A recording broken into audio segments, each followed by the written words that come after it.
moving on to a routine that is going to be particularly aimed at anyone who's had any issues with the intervertebral discs.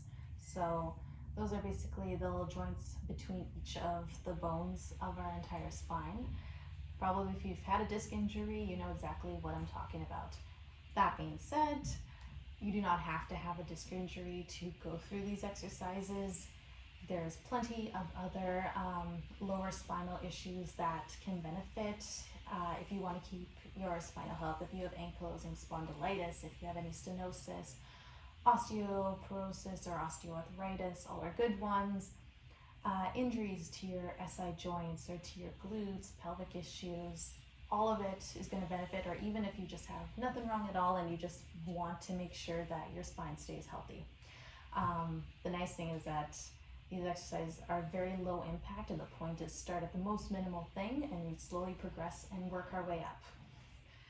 So the way that I would like you to address the video is there's going to be 12 different exercises. Again, they're going to be progressing, getting a little bit more, assumingly that you have some sort of issue, and that's why you're here. You're going to start at the first exercise and only go to the next one once the first exercise feels good and safe for your body. And what I mean is that you're no longer experiencing the same sensation. So whether it's pain, whether it's just a discomfort, maybe it's apprehension and fear of the movement, doesn't matter. Maybe there's something else that you're feeling, but stick with that exercise. Teach your body, hey, it's safe to move this way. Your body will get that message and get used to it. The more you do it, your nervous system will start to reset itself and recognize, hey, I'm in a safe place. We can start having a more parasympathetic reaction and firing in here. Sensations go away. When you're at that point, you move up to the next one. And you never know, you might find that the very first time you're following through with this, you get to like exercise 5 before you start to have any challenges that you're meeting for your low back. It really doesn't matter. But make sure that your spine is happy doing one exercise before you move on to something that is more challenging for it. So I am not going to be doing a full routine for every single exercise. I'm going to be talking how to do it, how properly, what your cues that you're thinking of are. Do it a few times with you, but if your body needs more, pause the video and go do more on your own time. So, you know, if I'm probably only going to do, say, the exercise 5 to 10 times, probably most people will need more than that, but everybody's different. So what you need, you will feel in your body what you need, or you can ask your practitioner how many you need, how many repetitions of an exercise they recommend. But point being, the entirety of the exercise will not be done here. So starting off, our first exercise is doing pelvic tilts. You're gonna come lie on your back. So once we're here, however you need to get down and get into this position, your feet are here, planted on the floor, knees are bent, so you're already in a more relaxed state for your spine. You're gonna get one hand under your low back, okay? And it's really important that you're making sure that you're moving with your breath. So when you tilt one way, you inhale. When you tilt the other way, you exhale.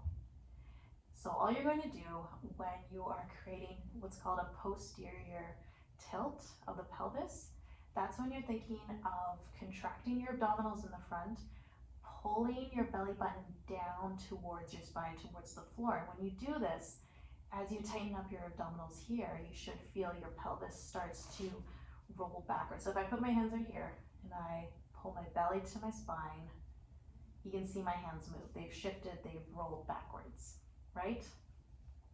And when your hand is under your back, you should feel your back starts to squeeze your hand and it gets a little squishy in there. So that's what you're doing when you're on your exhale. When you're on your inhale, sorry, let me rewind that. This is your inhale. On your exhale, when you're letting the breath out, you're doing the reverse. So you're kind of letting it relax, return back to your neutral position, but then continue the movement and arch at the low back. So it's like you're trying to stick your belly button up towards the ceiling. You can see I've arched there off the floor. There's a lot of space in here, and there should be that gentle contraction happening in the muscles in the low back. So those are your main cues. Let's do this a few rounds all together. I'll give you your breathing cues while you're doing that. Okay, so let it relax, return back to your neutral position. Inhale, contract your abdominals, pull your belly button down towards the floor. Your pelvis is lifting back. Maybe it lifts off the floor a little bit as you pull your pelvis back. Squish your hand. Exhale your breath. Breathing out, you return to a relaxed position, and then arch the low back, creating space. Good, inhale again. Breathing in, contract the lower abdominals. Squish your hand, pull your belly button to your spine. Exhale, let it relax down to neutral, and arch the low back. Now the big thing to remember is you might not feel like you're getting a huge range of motion. In itself, the movement doesn't have a lot. I want you to keep moving, doing your pelvic tilts while I'm talking, but you only go to the point that you feel your sensation, okay? If you can't completely squish your hand, that's fine. Go to the point that you feel sensation. Don't shy away from it. Don't go to the point just before you feel sensation. Meet your pain, meet your apprehension, say hello to it, get curious about it, challenge it, okay? Let yourself not be afraid of it, because you're here, you're in your safe environment, wherever it is you are when you're doing this video. You're not re-injuring yourself, you're not pushing this to go as far as you possibly can with your range of motion. You're just here doing what your body is willing to do, okay? But it's that challenging that's really important, because you're able to meet the point that your body's like, no, this doesn't feel safe. And by meeting it and saying, yep, hello, I'm here, I'm not gonna hurt you, and walking away again, and then coming back, that's you telling the nervous system, hey, I know you don't feel safe, but it is safe. So we're gonna do 2 more. Inhale, squeeze your hand, let the pelvis tilt back, and exhale, breathing out, return to neutral, and one last little arch. And come back to neutral. Let it relax, see how it feels? Good job. All right, so exercise 2 is we're doing a knee to chest, but we're doing a kind of a cross-legged knee to chest. If anybody's ever practiced yoga, this might feel very familiar to be a reclined cow pose. And if that word doesn't mean anything to you, don't worry about it. So same thing as previous exercise, you only go to the point that you feel the discomfort, feel the pain, meet it, say hello, challenge, come back out. It's not bad, it's not good, it's just information, okay? So we're coming back on our backs again. What you're gonna do is feet are flat on the floor. Let's start with hooking our right leg, or really whichever leg you wanna do, over top of the other one. And then what you're gonna do is you're thinking about bringing your right knee to chest. Kind of the other leg's coming with it as well. So you're slowly pulling in, pull your abdominals, let them tighten. Think about pulling your ribs down to your belly button to get that tightening in the upper abdominal muscles. And can you bring your knee, how far to your chest can you get it?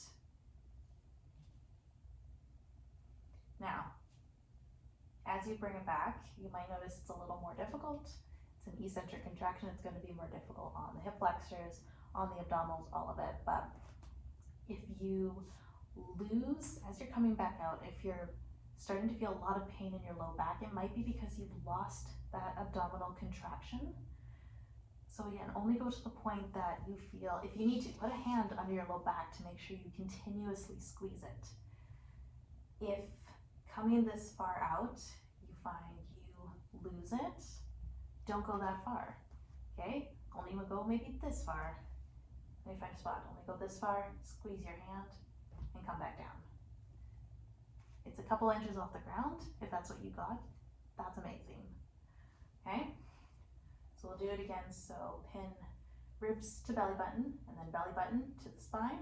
Squish your hand. If you need to use the other hand to help your legs a little bit, that's fine. Do it. Do whatever you need to do, okay? Slowly pulling your legs up. And make sure as always you move with the breath. So as you're bringing your legs back down, inhale. Bring your foot back to the ground, let it relax. Exhale as you pull your legs in again.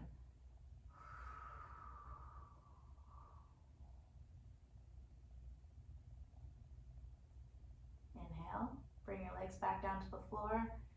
Make sure your belly button is still squishing your hand. And let everything relax when your foot touches the ground again. After this, do a few more reps as you need to, and then reverse it with the other leg crossed over. Good. All right, for our third exercise, we're going to be doing windshield wipers. So this is probably the most low impact way that we can now start encouraging some spinal rotation. So the first two exercises we're encouraging spinal extension, mostly flexion, because that forward bending flexion of the spine is more commonly what people will try and avoid when they have an injury. But the next one is that rotation and twisting movements are not everybody's game. So back on our floor, still lying on our backs. Same thing as before. You're lying here, your feet are planted on the floor, and what you're going to do is you're going to let the knees drop over to the side. This may be familiar if you do any spinal rotation stretches. The big thing here is we're not stopping in a stretch, we're keeping continuous movement going.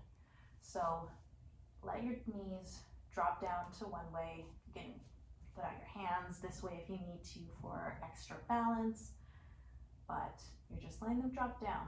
Again, go to the point that you feel something. It could be right here, maybe it's here, maybe your knees touch the ground. I don't really care. Again, it's information. When you're bringing your legs back up, you're going to feel some contraction in your oblique muscle. So those abdominals all along the side here is where you should feel the contraction. So if my knees are going to the right and I'm lifting up, I'm feeling the contraction on my left side. I'd say don't think too hard on it. Don't think of like go to the right and lift with the left. I promise, just think about bringing your legs back up and your body will do the work that it needs to do. I just want to make you aware of what muscle groups are being activated. So we'll drop to the other side. So I'm noticing this side is way more restricted, a lot of sensation, so I cannot go as far. And then we pull it back up. So breathing cues. As you're here, inhale as you drop the legs down. Deep breath in. And exhale as you contract and pull the legs back up. Inhale going down. Exhale as you pull back up. And that's for the most part pretty much it. Like there isn't too many other cues for this one because you're just, knees are just getting dropped down as far as you want them to go and coming back up. You're going to feel a little bit of twisting in the spine, a little bit of stretching, again, whatever sensation you feel. You might notice after a few rounds that your range of motion is increasing and your legs are going lower. Maybe that's not today, maybe they're staying at the exact same place. Breathing out as we lift. And last side.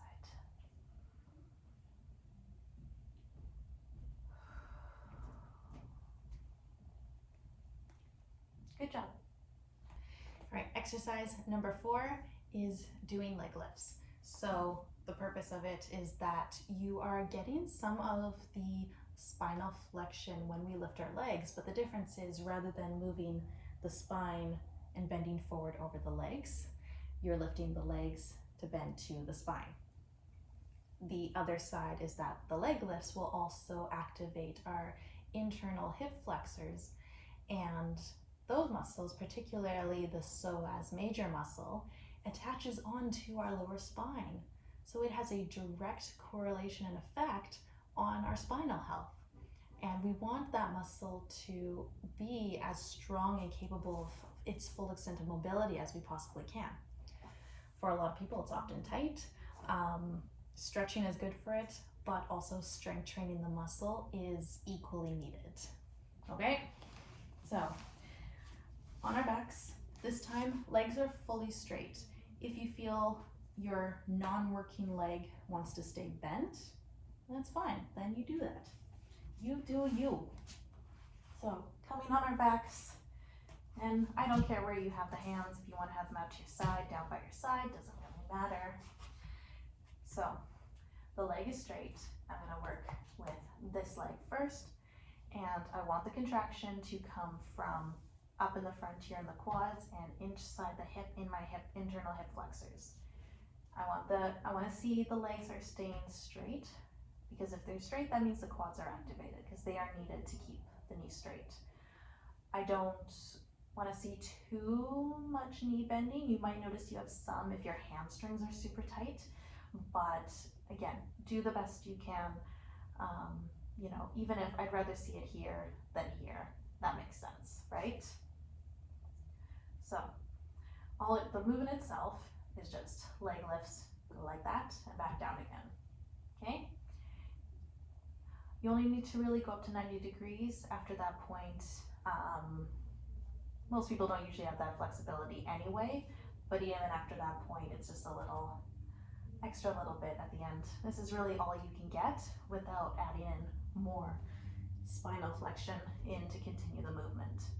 So engage your quads, for the side that you're working on, pull your kneecap up. It's the best cue I can give for making sure those quads are activated. Pull your kneecap up the leg, okay? Slowly begin to lift, so deep inhale first before you move. Deep inhale, exhale, lift the leg. Do it slowly with intention. As usual, get to whatever point is comfortable for you. Maybe get a little, if you reach this point, see if you can get a little activation right in that hip. A little squeeze at the top. So not so much quad squeeze, like you're not trying to get the knee to be any straighter than it already is, but maybe a little extra squeeze inside the hip. You might feel your pelvis kind of rotates backwards as you do it, totally normal. And then slowly bring it back down again. Same thing as before, try and keep your belly going towards your spine. If you need that hand squishing underneath, do so. Okay, other leg. Pull the kneecap up, deep inhale. Exhale, slowly lift the leg up to whatever point you meet your sensation. A little squeeze at the top. And exhale, breathing out again as you come down. Take notice as well. Notice if your legs want to maybe fall out to the side at all. If you notice if as you're coming down, does your pelvis want to rock side to side? Take notice of those things, because those things are little bits of information about where maybe some of your restrictions are or some of your weaknesses and strengths. So we'll do one more for both sides, all right? So I'm gonna keep my hands actually on my pelvis so I can feel what it's doing. But in deep inhale, exhale, pull your kneecap up, keep that knee nice and tight, leg straight, whatever point of sensation you have. And exhaling as you come down.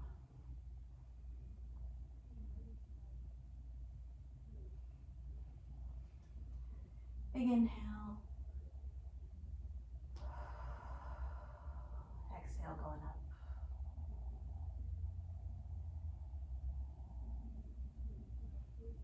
the top of that last little squeeze. And exhale, coming back down again.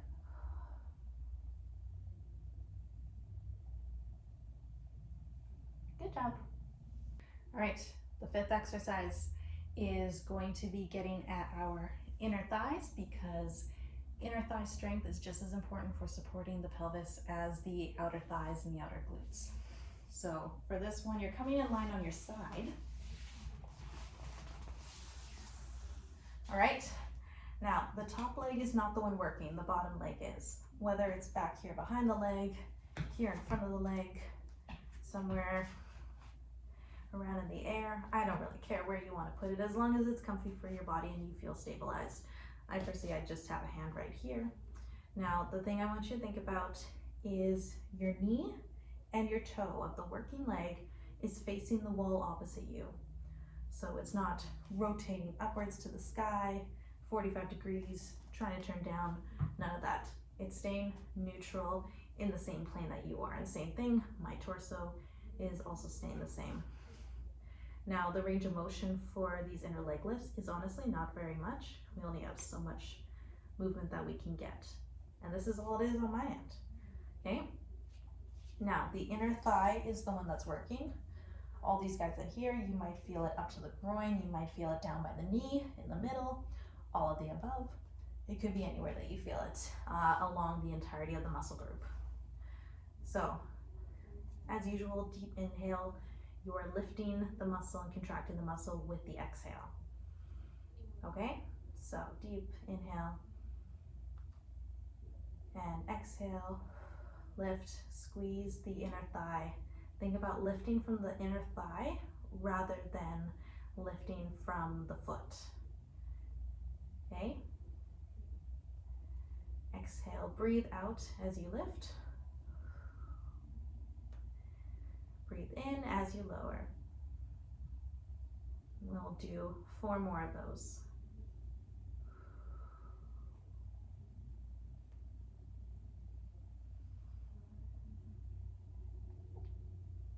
Do a core check. Are your abdominals tight as you're doing this?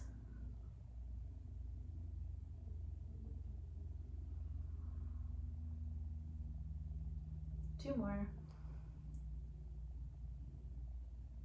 Always moving slowly with the breath and with intention.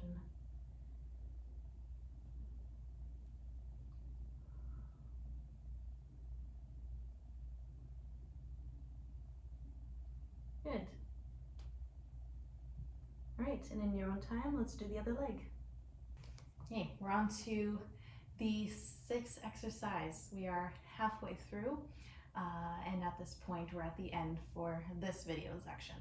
So the 6th exercise, last for this video, is doing a bridge. So pretty common exercise. If you haven't done it before, you might have seen it before. But now we're starting to move a little bit past just movement for the pelvis and spine and getting now a bit more into the strengthening. So hopefully by this point, your body is now more comfortable moving through its range of motion, that it can begin strengthening the muscles around a lot more. So your glutes are working, your hamstrings are working, your low back is working, and so is your core in the front. The big thing, what I don't want to see, and that it's really easy to do, is to arch the low back and lose that tight abdominal control. And the more you arch, the more likely that you might end up hurting the low back, even if it's just causing the muscles to spasm and cramp. So focus abdominals and glutes and hamstrings. Those are your biggest primary movers. The strength coming from the back is secondary. In fact, even as you're doing the bridge, I would like to see you think more about your mid and upper back contracting. So if you're sitting upright here like this, I'm not thinking about contracting at the low back. I'm thinking about contracting at the mid back. And I hope you can kind of see that difference in movement. So contracting low back, contracting the upper back. You can even play around with this if you want to, just so you can feel the difference in the muscles and see who's doing which job. So, onto our backs. Feet are on the ground, knees are bent. Now, to position well, I want you to try and reach your fingers towards your toes. If you can't quite reach your heels, that's fine, but I'd like you to try and inch yourself as close to this as you can, okay? So, you can reach your heels, that's about the positioning that I want you in, but it's a rough estimate. It doesn't have to be perfect. So, you're grounding your heels into the ground. You want, if you look at your legs, everything should be lined up evenly, so everything is hip distance apart. The feet, the knees, the hips themselves, everything's hip distance apart. Can you feel both sides of the back of your pelvis touching the floor evenly? Hopefully the answer is yes. Can I feel both shoulder blades touching the ground evenly, the feet evenly? You're going to be driving the feet into the floor, and I want you to think less that you're trying to lift your pelvis up and more that you're trying to break the ground underneath you, because that's how hard you're pushing your feet into the ground. Now, one thing that can help and help make sure you're contracting the muscles correctly is to get something between your knees. It could be a large book, it could be a yoga block, it can be a ball, one of those workout balls about that size. You can use a pillow. It really doesn't matter, really anything. Think, here, I got a foam roller. I could use a foam roller between my knees, okay? And then don't drop the foam roller. So this will make sure that you're not relaxing and letting the legs fall outward too far, but you'll also make sure that you're really activating those inner adductors and inner hamstrings correctly. So the movement in itself is, I'll show you it first, is tuck your pelvis under, do that posterior rotation, belly button to the spine, drive the feet into the ground, and lift the hips up, okay? Now, hands on hips to the side. As you get there, hopefully you can get to the point that your arms are going to be more underneath you. But this is effectively the position that you're in. It's going to feel like you're wanting to stop right there. And again, if there's pain challenges, do stop here if that's where you're feeling it. But if you're at the point where it's starting to go away and you're not feeling any issues anymore, it is very easy to kind of stop at this point. That's when you need to get the extra drive to really push the glutes and extend it higher. And you might have noticed even with me, I automatically arched my back a little bit, but I have to correct. So once we're here at the top, pull belly button to the spine again. Return back to the ground. So I just did two and my glutes are already firing up like crazy. Let's do a couple more. So deep breath, inhale, exhale, push your heels into the ground, squeeze your block, your book, whatever you got, push through your glutes, hug your belly in, and push your pelvis to the ceiling. Inhale again as you lower. And really take notice as well. Notice if you feel like you might be pushing through one foot more than the other. And if you are, push through the foot that isn't working as hard, okay? Deep inhale, exhale, push the floor away, push the ground away, push through your hands even here. Think about arching the upper back, belly to spine, slowly lowering down as you inhale again.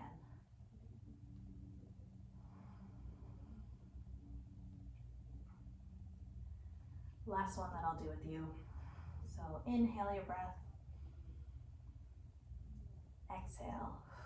As you push the ground away, squeeze your ball, push your legs behind you,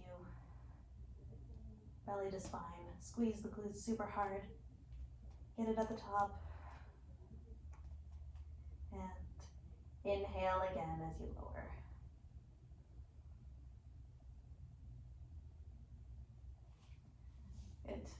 Good job.